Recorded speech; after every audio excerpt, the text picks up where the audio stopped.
As a brand manager, you need to know a bit about how brand protection is done. Today, I'm going to talk to you about authorization agreements and how Amazon treats authorization agreements. When it comes specifically to authorization agreements and Amazon does not respect authorization agreements at all. You may know this. What you may not know is something that is entirely disturbing, and it's something that I learned myself when I was cross-examining one of Amazon's executives during an arbitration. What the executive testified to is absolutely mind-blowing.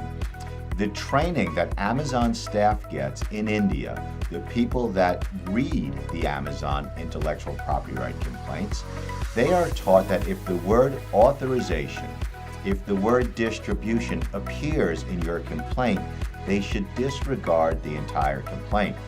Now, that sounds absolutely ludicrous because it is absolutely ludicrous. The team in India is called the MPA team, MPA.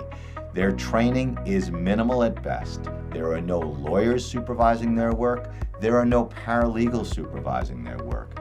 So one of their bits of training is to simply take a complaint, and if it has the word authorization, if it has the word distribution, to ignore the complaint in its entirety.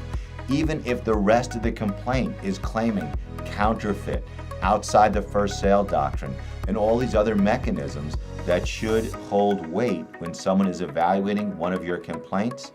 But if you or anybody on your team is using the word authorization or using the word distribution in its complaint on Amazon, that complaint is going to be entirely ineffective.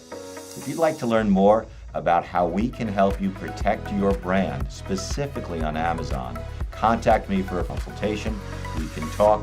We can even evaluate your brand for what we call the hijackers who are selling your brand in real time and give you a plan going forward on how we can quickly, efficiently, and cost effectively protect not just your brand, but all of your brands and all of your products.